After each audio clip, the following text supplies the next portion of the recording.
my name is Alicia. I'm Pamina. And welcome to the first episode of our Mental Health and Culture series. So today we're delving into our personal journeys.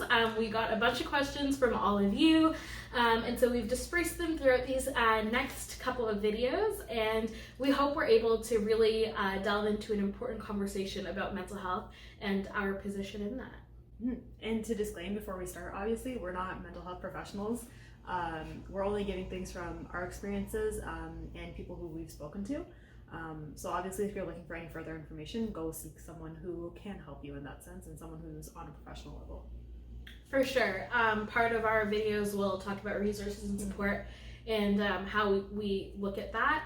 But of course, take what we say with a grain of salt. We're just hoping to really ignite that conversation. So use this as more of a launching pad instead of your final destination. Okay, so let's go question by question. So the first one was, how do you personally approach your mental health with your family? So when it comes to approaching mental health with my family, I would definitely say it's been a process.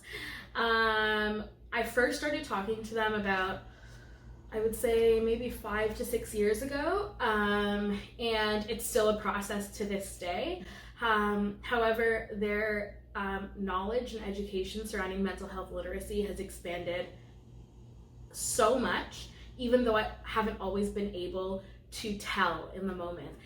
So because my family was born and raised in a different generation, in a different culture, and on a different continent, they didn't have the same knowledge or lived experience with mental health challenges that we face today.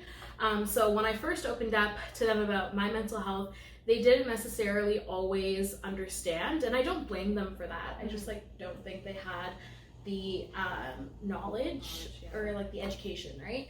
And so sometimes it was really frustrating, but it wasn't their fault, and they always tried to listen and understand, and it was definitely a process. And now they are much more open into having these conversations, to reflecting on mental health and their own journeys.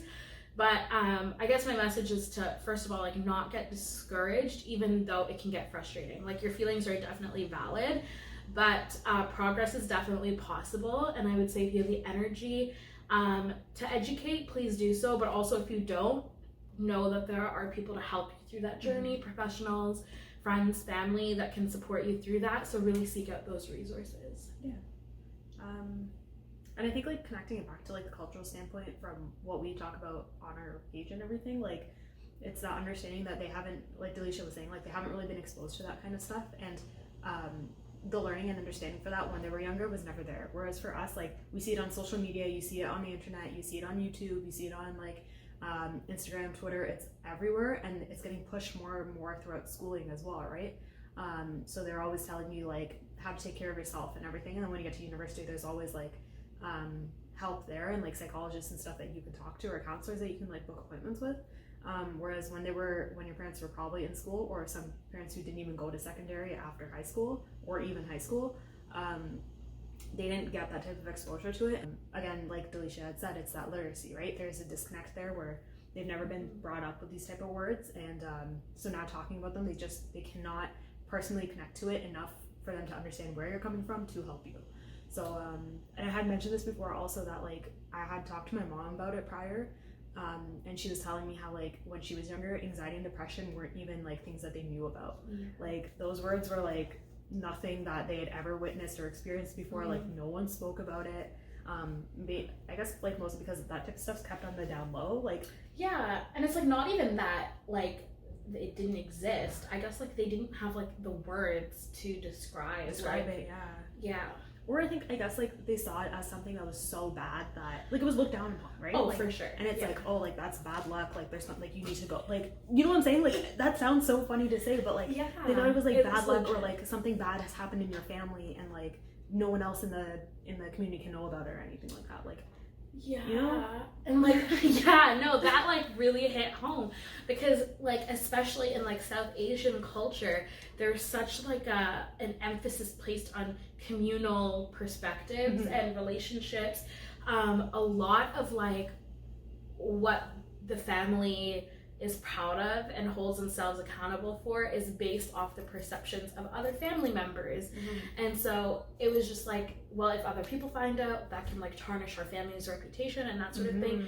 So like that's also like a huge factor. And I think like our parents now living in Canada are starting to be exposed to the fact that there isn't that sense of pressure on a day-to-day life, like day-to-day basis, although they still may like exist in our cultures, you know? Exactly. It was my mom one day when I was talking to her, she was like, you know, although we felt fear and like anxiety and things like that,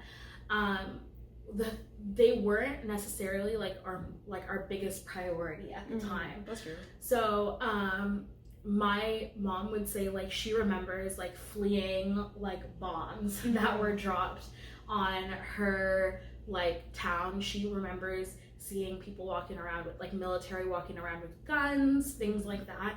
So she's like, of course we felt fear. And so she's like, that's kind of what we've dealt with, and we turned out okay. So, and like we've provided so like my parents have, I'm sure your family as well, they've done so much for us to make sure that we're able to succeed, you know, and like they've sacrificed and they've fought to make sure that we have like this Western experience, in terms of like giving us the best chance that they could, that like they don't understand. They think it's like a personal failure if we are struggling with our mental health. They don't understand that it's environmental, it's biological, it's emotional, it's sociological. Like they don't understand all those ties. So being able to provide, exactly like you said, that literacy about it can really change their perspective and start thinking about it as something that can be worked on, something that can be treated, something that can be talked about, instead of like a fault or a flaw or like a marking on a family, you know? Yeah. And I think like the other thing that's important to know is that not every family is gonna get it. Like you may keep for years and years and years trying to explain to your parents that like, hey, like I went to like my friends and I talked to them about this, and like, you know, they're saying that maybe I do have anxiety or something, and like unfortunately sometimes they really don't take it seriously until you go to a psychologist or until you go to a therapist. But even then, sometimes like you taking it to that level to specifically go talk to someone based on what it is that you're struggling with, like they still might not get it. And then when you say maybe like the next level up would be like getting medication for it, like then they're like, well, now you're taking like extra medication, like why do you need to be taking that? It's not going to be helpful. Like I think they'll find anything to deflect what it is that the problem is, because again, like that's what they were taught when they were younger, right? Like it's just this learned behavior that they have that sometimes they can't outgrow, and they can't learn, and they can't mold themselves around to like open themselves up to understand it enough, as much as we want to try and explain it to them. It's like a very like nuanced like conversation, and like both of us, like our experiences with our families are not what you're gonna experience with your family. Like we're telling you stories and like experiences, tips and tricks, and our journeys, but in no way is that exactly what you're gonna, and you may have to depend on other coping mechanisms, other support systems, other advocacy tools to get to where you need to be. And for you, if it takes longer, it can be frustrating, it can be draining, but just know that even if that support isn't there in your family, if you are able to educate and to try and change that perception, good on you. But at the same time, if that is not something that you're willing to take on or you're able to take on, that is so okay too. And like there are definitely, like, while that may be difficult to come to terms with, there are definitely other groups of support. Like there are peers and friends that understand, that have like similar lived experiences. There are professionals, there are so many, like, so you're definitely not alone, regardless of whatever the outcome is. I think I'll answer it as well, like how do I personally approach it with my family. I think originally when I had like started experiencing like small bouts of like anxiety, I think that came through university itself, like undergrad. And my mom didn't attend university, and my dad went to college, and his program was like obviously drastically different from what I had studied in my undergrad. So there's going to be different levels of stress, different types of anxieties towards different things. But he's also a person who just like genuinely does not believe in mental health problems. And he said this word for word. So I know for a fact that that's unfortunately something I can't really go to him about. But if I am like struggling with something, or I'm stressed about something, like he's more open to talking about it versus me saying like, oh, I'm having an anxiety attack. Like that's just not something that will click in his head, and he'll zone out, unfortunately. So I've had to come to terms with understanding that that's how my dad is. Which is fine. If that's how you are, then that's how you are. I've done my part in like my due diligence and trying to explain it to him. So, you know, it hurts, but that is what it is.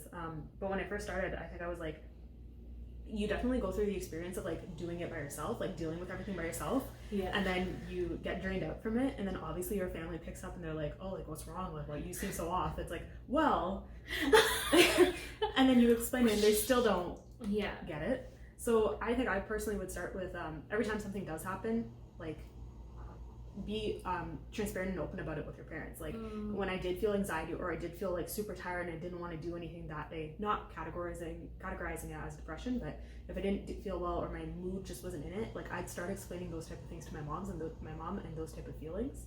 And then when I did become more comfortable to explaining like, oh, I'm dealing with anxiety today, or I just feel so anxious that like when I'm crying and you can't breathe properly and your heart's going and like you're shaking, I've come over the past couple of months to just show my mom that this is how I'm feeling. And once she sees it, and I think it's different when like a mother sees it in her kid, that's when they're kind of like, okay, like this is real, right? And it's taken me a long time to come up to her and do that because you don't want to be perceived as weak, right? Like your parents have brought you up to be a certain way, and for you to go like off any other detour that's not that route that they've made for you, they don't know what to do and they freak out and they get angry, unfortunately. But luckily my mom was kind of understanding when she did see me in that sense. So like maybe every time you do experience something, like just straight up tell them that, oh, this is how I'm feeling today, and hopefully after that they can start understanding what this, like, not symptoms, but what your what's it called, like, I know what you mean. So maybe like the different like how it looks in you. What anxiety looks in your body, right? Because it's going to look different with different people. So maybe once they start picking up on that type of stuff, then they'll kind of get the hang of it. Like my mom's kind of got it now. She's like, okay, you're being a little quiet today, or you've been in your room all day and know something's wrong. Like then she can start chipping away and asking like, do you feel anxious today, or did something happen that really upset you? Like, and it doesn't always have to be anxiety, right? Like it can be anything. So, and I think that's really interesting how like you framed it in a different way. Like you use different language instead of like flat out calling it anxiety. You like introduced it in small chunks so that they understood it until they were able to get the vocabulary to describe what it was. And I think it's really weird now because when my uncle passed away, like because my little cousin's only 7, immediately their response was like, and this like took me back, they were like, okay, well we need to make sure he goes to therapy and sees someone. I'm like, okay, so like we're learning, right? Like they came to a point where they're like, for me to hear that come out of their mouths, for them to say like, we need to make sure that his mental health stays intact because he doesn't have a dad anymore and he lost him when he was 7. Like, you know, it's just interesting to see how people can learn from those type of things. So it's definitely a roller coaster. It's not like no, exactly. For sure. Okay, should we move on to the next one? Yeah, let's go. Okay. So the next question was, how do you create boundaries? And they're asking, how do you do that in work and with family? The way I create boundaries is very different in my work and in my family. I think going back to what we had touched on before, there's definitely a really great, like a great amount of worth placed on spending time in community situations, in families. You want to be tight-knit, do things together, you know. My mom has like a huge family, my dad as well, and so like there's so many people all the time. and so I think a key element of boundaries for me is in knowing when I need time to myself. I'm definitely an extrovert. I spend time with a lot of people, but in order to recharge, I need to be by myself. And so for a long time, my parents were kind of almost scared of, or didn't like the idea of me just like being alone and not doing anything, and like not doing work, not singing, not doing any of that stuff. They're like, what's wrong with her? And that's like a whole other thing of like a taboo. Like that itself is a taboo. Oh, like, 100%. Like you cannot be alone. Yeah, let us know if you want us to talk about the fact that you're always expected to do things all the time. And so for me, it's just like being by myself, being okay with doing nothing, which I really struggle with. I have a really hard time turning off my work. A lot of people that know me know this. And especially the fact that like there was a pandemic. It's like very hard because like everything's in the same place. You eat in the same place that you work, in the same place that you sleep, in the same place that you are with your family. Like, and it's so hard because you're like, before there are these physical boundaries, like you go to school for school, you go to work for work. But like now everything's in the same place, and for the first little while I was just spinning. I was like, I can't handle it. And my mom was like, why don't you just like set your emails to like 9 a.m. to 7 p.m. and then just like don't respond after then. And I'm like, but what if like I have to get back to this email? Which is like really not the end of the world. But to me it was just really hard to like set these boundaries. But something I'm working on is like saying like, you know what, like it's okay if I step back and take some time to myself. I don't always have to be on social media, I don't always have to be working, and that just comes from a place where I've had to accept that my worth is not measured by my productivity, or my ability to be there for other people, or like it comes to this place where I've just kind of accepted that, you know, like I'm worthy of everything as I am. Like it's not dependent on these things. But again, I think like bringing it back to culture, like that's always something that's pushed in our community. Oh, 100%. Like, it's like, well, if you're not doing work and you're being lazy at home and you're just watching TV all day, like that's deemed as bad. Or if you've done your degree, even if you've done your PhD and you're still sitting at home and you don't have a job, that's on you. Like it's very much like you need to keep working to get to the next level. Like you cannot stop. So like I feel like that's so ingrained in us, and it doesn't help the whole mental health aspect either, right? Like and I also think that tying it back to race, I also feel like that has roots in like this myth of a model minority. I don't know if you caught Mina's eye roll, but it's because, you know, our parents were taught that when they immigrated, they had to create a life for themselves because, you know, it was like you're on your own, you gotta make a life for yourself. And now that they've created this incredible life for themselves, with their kids, they want us to do the same thing. They say, you know, you have to work twice as hard to get half as far. Exactly. Which is true. Like I will say that it's very true that often people of color, by POC, will have to work twice as hard to get the same opportunities and to get as far as our white counterparts.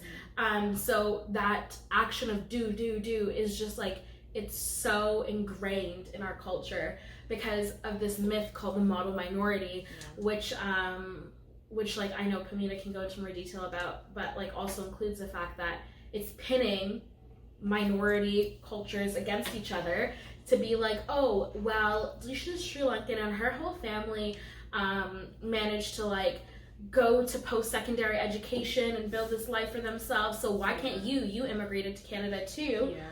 And it's a myth. It's meant to pin like people against each other. But unfortunately, it's so ingrained in our cultures. And so part of that is like really just saying that, you know, rest is okay. And we're capable of succeeding without having to be on all the time. And I think, you know, I started this by saying I set different boundaries in work and in family. I think it's the same thing. I think like it's about knowing when to step back. And tagging on to that, like knowing when to step back, like if you're at the age of where we kind of are, like 20s, it's more of that thing about you are now becoming the adult that your parents have raised. You know, like it's coming to a point where if you feel like you don't want to go on a family trip, you don't have to. Like if you have more important things to do, not saying that family isn't important, but if you have more important things, like say you have an assignment due or you have some project due for work, like those are things that now, like not that now you're allowed to use as an excuse, but those are things that you are now allowed to put your foot down about, you know? You don't always have to be that person for your family. You don't always have to be the person who represents your family at family gatherings or anything. Like, if you yourself as an adult at this age in a South Asian family have other things to do and you can't be there for that one aspect, it's not going to harm anyone. And unfortunately, like, that's what a lot of our South Asian community is built off of, is like representation and like, what will other people think? Like, if all 4 family members aren't there, like, what will happen? Yeah. Like, the world will not end, you know? Yeah. And it's kind of understanding that, like, as you are becoming an adult, it's okay to say no. I think as a teenager, we kind of just like get swept up in what our friends are doing, so we will do whatever we want to do, and your parents have a little bit more control over what it is that you say and do. Whereas now that you're getting older, like, it's important as our generation grows to tell our generations prior that this is what I deem is right and this is what I deem is wrong and this is what I want to do and this is what I don't want to do. The more that you sit back in like the back seat and kind of just let things happen in front of you, you're giving them control, and later on in life I don't think you're going to be as happy as you would have been if you had just said yes or no, right? So I think that's something personally that I've had to learn a lot, is that my mental health isn't up to it right now, therefore I can't do this for my family, you know? Or that I don't, or even like family members, like, I don't feel comfortable around XYZ in our family, therefore I'm not going to be around XYZ in the family because I don't need to be around them. Yes, family is blood, and yes, they've, you know, raised you and everything, but you don't need to be around toxic people. Like, that goes the same as your friends and your family, you know? If those people don't really hit home the way that you want them to hit home and the way that you guys all connect and mesh together, and it's not good for your mental health, you do not have to do it. And I'm not saying that it's easy to do, because it's not, but just know that, yes, you don't want to let your family down, you don't want to let your culture down, you don't want to let your community down, but you are allowed to say yes or no to certain things. 100%. So finishing off, someone had just brought up the topic about wanting us to talk about the different levels of self-care. So did you want to finish off with that? Yeah, sounds good. So Pamina and I always talk about this and how self-care looks super duper different in different people at different times in different contexts. And so we always bring up, there was this like post going around on social media about how like bubble baths aren't the ideal form of self-care for everyone. And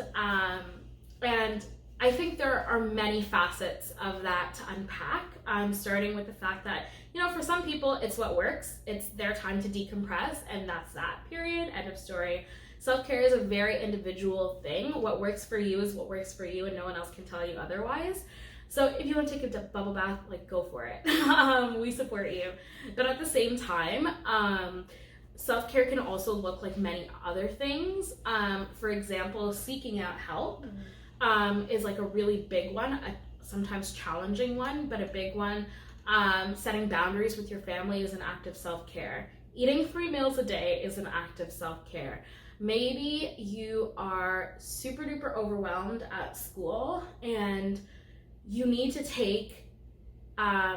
drop a course and take an extra semester, but that will protect your well-being or mental health and help you cope better. That's a difficult decision. Like, that is not easy, but being able to step back and see, like, ask yourself, what do I need right now, and answer that fully, despite what may come or what judgments people may pass, is a huge act of self-care. The fact that you're asking yourself what you need in the beginning is self-care. Wow, like, how many times is that self-care in this video? But like, it looks so different. There are different ranges of it. There are some things that, you can do with your family. Maybe you want to go for a walk with people, but there are also things that you may want to do alone. Sometimes you can choose how much you disclose to people. Sometimes Pamina and I will say this, we'll go for a drive because we really like driving, and even with a friend or whatever, to go to groceries, we'll spend an extra 20 minutes in the car taking like the long way there. But like, you know, it's our time to blast the radio and just have time to decompress, and that's really important. And so there are so many levels of self-care. We couldn't put them all in this video even if we tried, but it's to find what works for you and to build a toolbox of things that work for you, and then that way you have different coping mechanisms that you can use in different contexts of your life. I don't have anything to add to that. I think that's amazing. Yeah. Okay, so I think we'll end our personal experiences with mental health and culture right there. Obviously, we will have a second video and a third video coming out talking about our other topics that we have wanted to talk about with all the other questions that people have asked. Do you have anything else to add? No, we're just super excited Yeah. that you watched all of this and are talking to us. Yeah. Okay, so I think we'll end it there. Yeah. Yeah. Bye.